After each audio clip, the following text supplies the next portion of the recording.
어떤 주제든 누구든 어떤 정책이든 가리지 않고 경청하겠다라는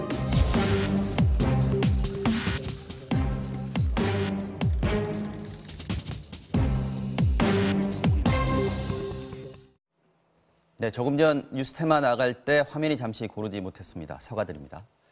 자, 중국 방문 이틀째를 맞은 김정은 북한 국무위원장의 일정 하나하나에 세계의 시선이 쏠리고 있습니다. 오늘은 시진핑 주석과 추가 회동을 갖고요. 경제 시찰도 하고 있습니다. 한민수 전 국민일보 논설위원 그리고 박정하 전 청와대 대변인과 함께 자세한 말씀 나눠보겠습니다. 두 분 안녕하십니까? 안녕하십니까? 네, 반갑습니다. 자, 한 의원님 먼저 어제 시진핑 주석과 회담 소식부터 좀 얘기해 보겠습니다. 회담은 좀 짧았는데 생일 축하 파티라고 해야 되나요? 이 만찬 시간은 4시간 정도 상당히 길었습니다. 김정은 위원장 입장에서는 네. 뭐 갈 때마다 4번째죠 벌써. 네네. 취임 집권하고. 작년에만 3번 갔고요. 그렇죠. 네. 4번째인데 갈 때마다 뭐 환대를 받습니다만 네. 이번에는 특히 환대를 더 받는 것 같아요. 왜 그럴까요? 뭐 서로가 필요하지 않겠습니까? 북한이나 중국이나 필요한 것 같고요. 네. 그래서 공교롭게도 1월 8일이 김정은 위원장의 생일입니다. 그래서 네. 나이가 뭐 왔다 갔다 하긴 합니다만은 네. 35번째 생일이라고 알려져 있고요. 네. 저도 어제 뭐 뉴스를 보면 깜짝 놀랐던 게 뭐 이 정도로 중요한 시기에 특히 북미 정상회담이 거의 가시권에 들은 상태에서 김 위원장이 전격적으로 갔단 말이죠. 네. 갔는데 북중회담은 딱 1시간 했어요. 그리고 뭡니까 진서 다팅이라고죠. 금색 대청. 우리나라 대통령도 가면은 가끔 만찬하는 연회장입니다. 네, 네. 금색으로 칠해가 대단히 화려하다고 그러는데 지금 화면에 나오고 있습니다만요. 네. 굉장히 뭐 화려하네요. 그러니까요. 그래서 여기서 보면은 1시간 회담을 하고 4시간을 연회를 베풀었다. 생일상까지 대단히 화려하게 했는데 이 얘기는 그런 것 같습니다. 네. 뭐 북중 정상회담 이 민감한 시기에 1시간 정도에 끝냈다는 거는 사전에 조율이 다 됐다고 봐야 되겠죠. 어차피 정상회담 할 때는 사전에 실무진까지 조율이 되는데 네. 특히 그때 이제 난제라고 하나요? 좀 이견이 있으면은 두 정상 간에 만나서 이제 단판을 짓는 형태인데 네. 이번에 1시간이면 사실 좋은 덕담하고 또 통역하는데도 한 30분 하면은 1시간 되는 거 아닙니까? 통역 그렇죠. 왔다 갔다 네. 하니까 거의 뭐 이견이 없었다고 볼 수 있을 것 같고 뭐 의제야 뭐 당연히 뭐 지금 비핵화를 비롯한 한반도 정세가 될 것이고요. 그리고 지금 보면은 뭐 북중 간의 경제 현안, 협력 문제 이런 것도 발표는 전혀 않고 있습니다만 네. 논의가 되지 않았을까 싶습니다. 짧은 시간에 준비를 많이 해서 미리 실무진끼리 합의가 어느 정도 상당히 이루어져 있는 상태에서 두 정상이 만났기 때문에 회담 시간도 좀 짧았을 것 같다. 그런데 지금 보면 내용은 아직 공개가 되지는 않고 있습니다. 중국에서도 지금 뭐 내용 발표하는 것에 대해서 상당히 좀 조심스러워하는 거 아닌가 싶은 생각도 드는데 무슨 내용이 좀 있었을까요? 여러 가지가 복잡한 회담일 거라고 추측이 돼요. 그러니까 네. 지금 한 의원 말씀 주셨지만은 이번이 좀 그 김정은 위원장의 35번째 생일, 네. 그다음에 북중 수교 70주년 이래서 네. 굉장히 대단 의미가 있는 해죠. 네, 날이고. 그 회담을 했고 만찬을 준비를 했는데 그 사실은 이번 회담은 그 실무적으로 조율이 미리 끝난 점도 있지만은 네. 그 회담을 한 것 자체가 미국을 포함한 국제사회에 주는 메시지가 있기 때문에 네. 저는 뭐 회담 내용 자체가 그렇게 중요치는 않다고 봐요. 그러니까 이미 북중 간에는 정리될 부분이 다 되어 있었고 그다음에 생각이 비슷하기 때문에 북중 정상회담을 앞두고 북한이 중국이라는 지렛대, 그다음에 중국이라는 혈맹과 같은 우방이 있음을 국제사회에 확인시켜주고 그다음에 그 조성길 이태리 대리대사 네. 등등으로 해서 혹여 흔들릴 수도 있는 그 북한 내부 상황에 대해서 우리가 국제적으로 정상 국가임을 확인시켜주고 과시하고 특히나 네. 그 이례적으로 지금 김정은 위원장이 베이징을 방문한 건에 대해서 중국 당국이 도착했을 때 확인을 해주잖아요. 바로 확인했죠. 그전 같은 경우는 돌아가서 북한 국경을 넘어갔을 때 보통 확인을 해줬는데 이번은 굉장히 이례적인 면입니다. 그러니까 이런 것들을 보면 지금 그 북미 정상회담을 앞두고 북한과 중국과의 관계 이를 통해서 미국에 주는 메시지 또 하나는 그 미중 간에 지금 그 경제 협의가 지금 진행돼 중에 있죠. 네. 이 상황에서 올 수 있는 중국으로서는 북한을 이용한 지렛대 이런 것들이 복합적으로 있지 않았을까라는 생각을 합니다. 그 안에 특히나 김정은 위원장이 미국 측에 주고 싶은 거는 신년사에 얘기했던 것처럼 그 미국이 제재를 변화하지 않으면 새로운 길을 모색하겠다라는 얘기를 했습니다. 이 새로운 길에 방점이 있는데 우리는 혼자가 아니라 중국이 있고 이에 따라서 미국이 우리가 원하는 제재 완화에 대해서 전향적으로 나오지 않을 때는 여러 가지 생각을 할 수 있다라는 다목적인 포석이 있지 않나. 그래서 그 회담 만찬 이어서 오늘 아침 또 유명한 우황청심원으로 유명한 그 제약회사 또 방문하지 않았나 이렇게 추정이 됩니다. 동인단이죠.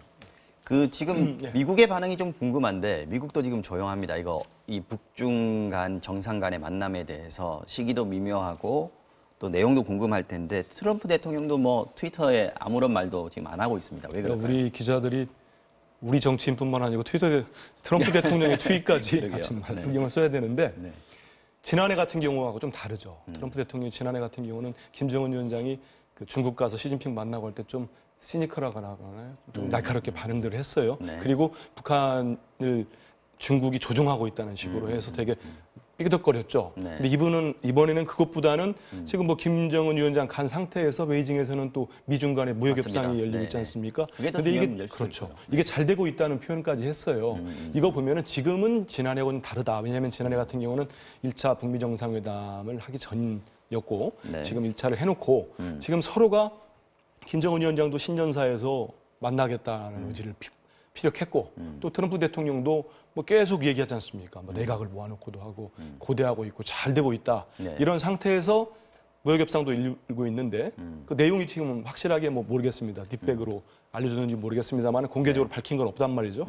이런 상태에서 트럼프 대통령 입장에서도 김정은 위원장이 갔는데 뭔가를 지금 뭐 어찌됐든 간에 미국에도 전문가들 사이에서는 좀 부정적 반응이 나오죠. 뭐 자기 가문의 두목을 만나러 간다든지 뭐 조직 수장을 만나러 이런 표현까지 나오고 있습니다만은 이건 내용이 나온 다음에 미국이 좀 판단할 건데 지난해와는 확실히 다르다.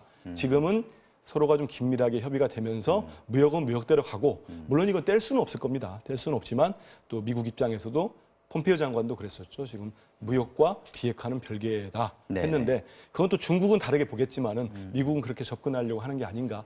문제로 볼 수 있을 것 같습니다. 오늘 아까 제약회사 얘기하셨습니다만은 오전에는 그 경제지구에 방문을 했고요. 지금 낮에 지금 끝났는지는 모르겠습니다만은 김정은 위원장이 베이징 호텔 북경 반점에 도착했다는 기사까지 제가 봤는데 이런 그 움직임, 지금 오늘의 김정은 위원장의 행보 이거는 어떻게 봐야 됩니까? 좀 전에도 말씀드렸지만 사실은 여러 가지 다목적인 카드가 있는데 그래서 중국도 굉장히 이례적으로 조심스러운 보도를 하고 있잖아요. 그러니까 그 한반도 문제에 있어서 중국은 변수가 되지 않는다.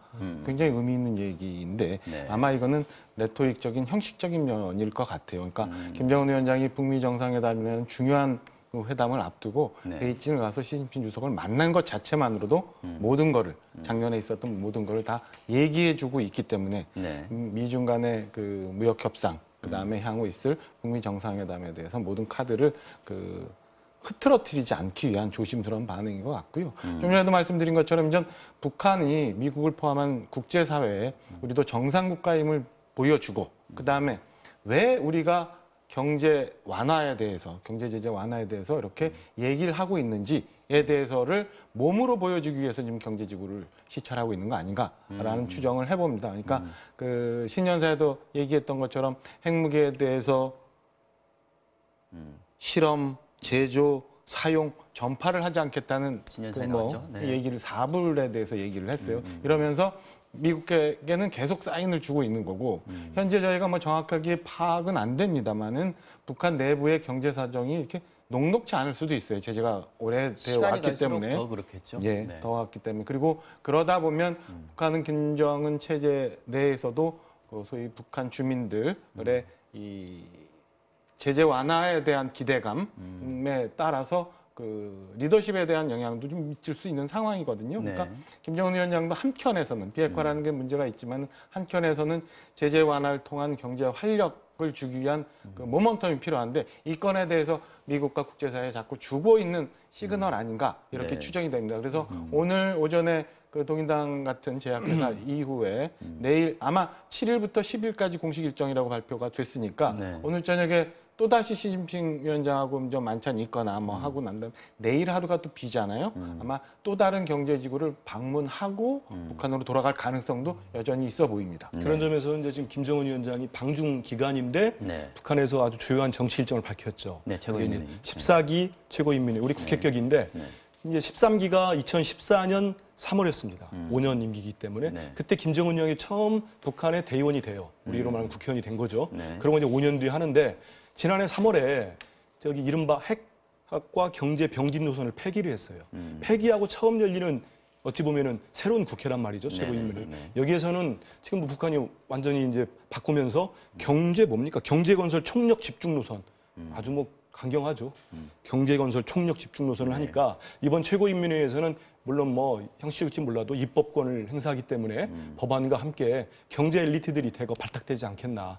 그래서 경제에 좀 전에 말씀대로 북경 가서 지금 베이징 가서 하듯이 이제는 확실하게 경제 쪽에 방점을 찍는 그런 인사를 하지 않겠나. 그렇게 전망할 수 있을 것 같습니다. 내용적으로는 어떻게 될지 모르지만 하여튼 말씀 주신 것처럼 형식적으로는 굉장히 많은 변화가 상반기 중에 북한 내부에서 일어나지 않을까 이렇게 생각을 합니다. 네, 김정은 2기 출범의 계기가 될 것이다 이런 얘기들도 나오고 있더라고요. 그렇게 붙일 수 있을 것 같습니다. 자, 정치권 반응을 좀 보겠습니다. 뭐 대체로 기대감을 담은 반응들이 나오고 있는데 한국당은 좀 신경이 복잡한 것 같습니다. 이 부분 어떻게 보십니까? 일단은 전 한국당 내부적으로 갖고 있는 이미지가 있잖아요. 굉장히 그 남북 문제에 있어서 굉장히 부정적인 이미지를 갖고 있는데 이제 국민들의 바람이나 뭐 이런 걸 궁극적으로 남북 평화 모드를 반대하지는 않는 상황이고 자유한국당도 그렇게 갈 수밖에 없는 상황이지만 네.